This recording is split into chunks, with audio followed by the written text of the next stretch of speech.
Hello, नमस्कार, जय हिंद, वंदे मातरम। मैं भारतीय बलवंत सर आप सबके सामने लेकर के आया हूँ हाई स्कूल और अपने इंटरमीडिएट वाले बच्चों के लिए एक मास्टर प्लान और बेस्ट स्ट्रेटजी और बेस्ट गाइडेंस। बच्चों, आपको कैसे पढ़ना है, कैसे आपको 15 से 16 दिन अपने सदुपयोग करने हैं। आपके जीवन के ये क्रूशियल डेज होते हैं। एग्ज़ाम के समय ये बहुत मायने रखते हैं। तो बच्चों, सबसे पहले हम बात करेंगे एग्ज़ाम के आखिरी 15 से 16 दिन जो आपके बचे हुए हैं, ये बहुत ही संवेदनशील हैं। इस समय नया पढ़ने के बजाय रणनीतिक और मानसिक मजबूती की ज़्यादा ज़रूरत होती है। तो मैं एक शिक्षक के तौर पर ये आपके जो 15 से 16 दिन बचे हुए हैं एग्ज़ाम, तो उनका मैं एक मास्टर प्लान बना कर के आपको दे रहा हूँ। तो बच्चों, आप अंत तक बने रहना और पूरी वीडियो देखना। आपको बहुत ही ये आपके जीवन में कारगर साबित होगी, क्योंकि हमारे जो हाई स्कूल के बच्चे हैं वो पहली सीढ़ी चढ़ रहे हैं, जो हमारे 12th के बच्चे हैं वो एक सीढ़ी चढ़ने के बाद ये अपने जीवन का सबसे अनुभव समय बनाने जा रहे हैं। चलिए दोस्तों, तो हम बात करते हैं अगले 15 दिनों की रणनीति। टाइम टेबल दिन है और आपको किस क्षेत्र में ज़्यादा फोकस करना या ध्यान देना है, और आपकी गतिविधि यानी कि एक्टिविटी आपकी क्या दिनचर्या रहती है। चलिए, तो हम बात करते हैं दोस्तों। हम बात करें दिन की, तो आज है मान लीजिए दो दो तारीख। 2 से 6 तारीख तक का मास्टर प्लान मैं सबसे पहले आपको बता रहा हूँ। आपको इन 2 से 6 तारीख तक क्या करना है, क्योंकि आपके 18 से एग्ज़ाम है, तो इसलिए मैं ये आज से ही आपके पूरे 17 तारीख तक का मास्टर प्लान बना करके आपको दे रहा हूँ। तो दोस्तों, आप आज से 2 तारीख से 6 तारीख तक उन टॉपिक्स को दोहराएं जो समझ में तो आते हैं पर भूल जाते हैं। क्या आप समझ लेते हैं, सारी चीज़ें हो जाती हैं, लेकिन उनको बहुत जल्दी भूल जाते हैं, क्योंकि देखिए हमारा जो माइंड है उसमें 24 घंटे का सिस्टम ऐसा होता है। यदि आप रिवीजन नहीं करते हैं तो हमारा माइंड उसे भुलाने लगता है।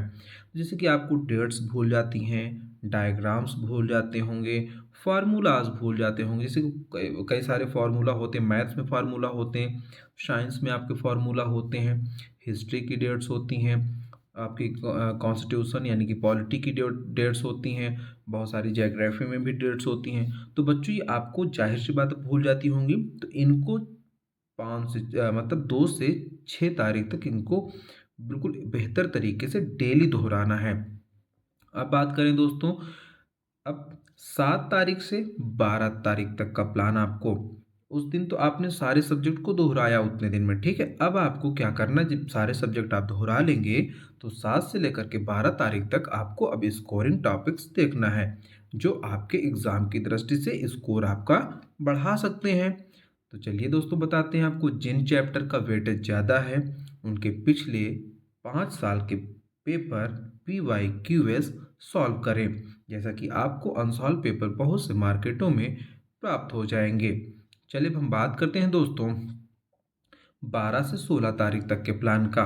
अब आपने इधर तो देख लिया कि 7 से 12 दिन, आपने पहले यहाँ पे देखा कि 2 से 6 दिन, सारे चीज़ों को आज से यानी कि 2 तारीख से लेकर के 6 तारीख तक जितने भी आपके एग्ज़ाम के टॉपिक्स हैं उनको आपको दोहरा लेने हैं।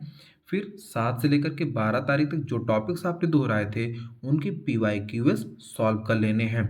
फिर 12 से 16 तारीख तक क्या करना है, सुपर फास्ट रिवीजन करना है। अब फिर से आपको रिवीजन करना है, आपने 2 बार कर लिया, फिर से अब आपको रिवीजन करना, सिर्फ अपने बनाए हुए शॉर्ट्स नोट्स और कीवर्ड्स देखें। यानी कि कीवर्ड्स का मतलब है कि जो आपने बना बना करके रखा होगा छोटे छोटे टॉपिक्स के बारे में, तो अब आपको उन्हें रिवाइज करना है। पूरी किताब बिल्कुल भी ना खोलें। पूरी किताब यदि आप खोलते हैं तो आपको कन्फ्यूज़न हो सकता है और आप परेशान भी हो सकते हैं। तो चलिए, अब आपका 12 से 16 तारीख तक कीवर्ड्स वाले यानी कि शॉर्ट नोट्स को आपको बढ़िया तरीके से दोहरा लेनी है। अब बात करें हम 17वें दिन यानी कि 17 तारीख को, जो कि 18 से आपका एग्ज़ाम है, तो 17 तारीख को आपको अपने मेंटल को रिहर्सल करना है, यानी कि एकदम रिलीफ करना है, छोड़ देना है सब कुछ। अगले दिन के एग्ज़ाम की सामग्री को बनाना है, पेन एडमिट कार्ड तैयारी कैसे करें, रिलैक्स एकदम रहे, ठीक है। अब चलिए ये जो मास्टर प्लान में बताया, अब इसी को मैं एक बार बढ़िया तरीके से एकदम बता देता हूँ। क्या गलतियां बिल्कुल ना करें, क्या गलतियां बिल्कुल ना करें। तो दोस्तों, नया टॉपिक शुरू करना यानी कि आखिरी समय में नया पढ़ने से कंफ्यूजन बढ़ता है और जो याद है उसे भी भूलने का डर रहता है, तो ये आप बिल्कुल भी नहीं करना है। देर रात तक जागना, नींद पूरी ना होने से ब्रेन फॉग होता है जिससे एग्जाम हॉल में चीजें याद नहीं आती। कम से कम 7 घंटे जरूर सोएं। अब बात एक और आती है दूसरों से तुलना। आप लोग बहुत तुलना करते होंगे दोस्तों से कि हाँ उसका इतना स्कोर जा रहा है, उसका इतना स्कोर जा रहा है, उसकी इतनी अच्छी तैयारी है। तो ये सब बिल्कुल भी आपको नहीं करना है।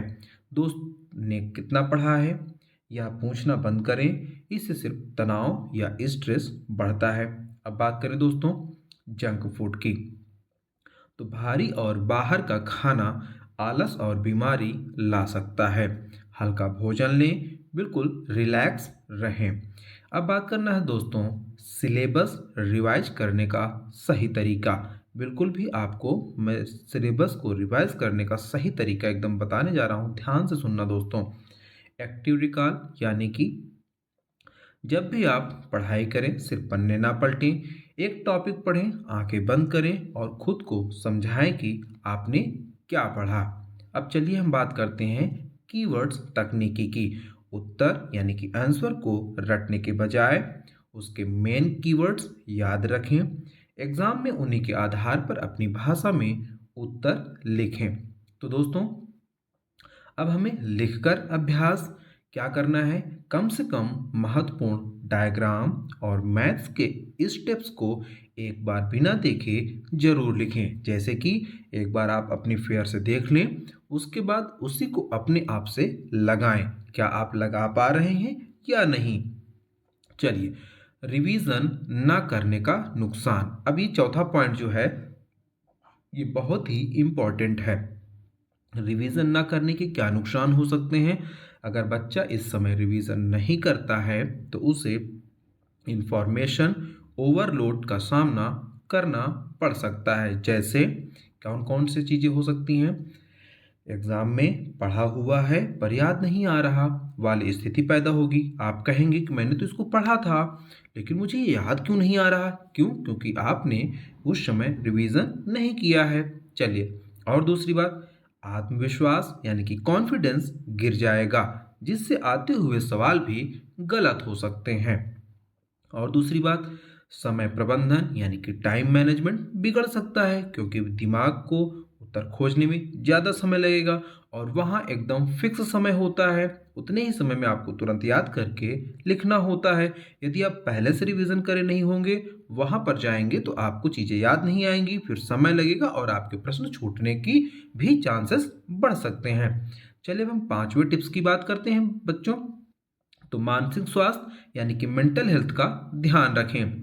डीप ब्रीथिंग, हर 2 घंटे की पढ़ाई के बाद 5 मिनट गहरी सांस लें। ठीक है, डीप ब्रीथिंग 2 घंटे पढ़िए, आराम से सांस लीजिए, थोड़ा सा जाइए, नाश्ता कीजिए और पानी पीजिए और बस जाकर के फिर रिलैक्स होकर के बैठ जाइए। और दूसरी बात, पॉजिटिव विजुअलाइजेशन, जैसे कि बच्चों आप ये सोचें कि आपने तैयारी बहुत अच्छी किया है, यह एग्जाम एंग्जायटी चिंता कम करता है। बिल्कुल, अगर आप ये सोच लें कि मैंने तैयारी नहीं किया है तो आपकी चिंता बढ़ जाएगी और भी जो आपको याद करना होगा या याद होगा वो भी भूलने का चांस बढ़ जाएगा। अब बात करते हैं दोस्तों डिजिटल डिटॉक्स की, यानी कि फ़ोन से दूरी। फ़ोन को इन 15 दिनों के लिए अलमारी में रख दें। सोशल मीडिया दिमाग को थका देता है। चलिए और बात करें तो बच्चों इन 15 दिनों में आपकी मेहनत से ज़्यादा आपकी एकाग्रता यानी कि फोकस मायने रखती है। आपने साल भर जो पढ़ा है वह आपके दिमाग में है, अब बस उसे सही तरीके से ऑर्गेनाइज करना है। खुद पर भरोसा रखें, आप बहुत अच्छा करेंगे। हमें ही नहीं, आपको ही नहीं, सबको विश्वास है कि आप बहुत अच्छा करेंगे। चलिए मैं एक चीज़ और कह देता हूँ लास्ट में, शिक्षक के रूप में मेरी सलाह यही है कि उत्तर लिखते समय हेडिंग्स और पॉइंट्स का प्रयोग करें। इससे परीक्षक यानी कि एग्जामिनर पर अच्छा प्रभाव पड़ सकता है, पड़ेगा भी।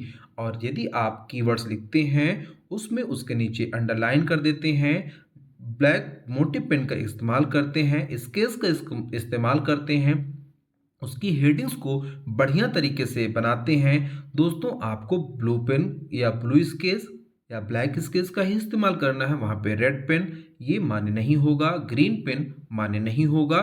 बहुत बच्चे बहुत सारे पेन लेकर के जाते हैं, तो बिल्कुल ऐसा ना करें, अन्यथा आपकी कॉपी खराब हो सकती है। तो दोस्तों कैसे लगी टिप्स आप लोग कमेंट बॉक्स में ज़रूर बताइएगा, और भी बच्चों को इसको शेयर करिएगा, क्योंकि ये आपके एग्ज़ाम की दृष्टि से बहुत ही महत्वपूर्ण टिप्स हैं।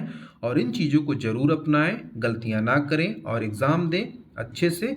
आप लोग बेहतर होगा आपके जीवन में, चिंता अभी से ना करें, अभी है 15 दिन 16 दिन आपके पास, बढ़िया से रिवीजन करें, सब कुछ बेहतर होगा। धन्यवाद दोस्तों, जय हिंद, वंदे मातरम।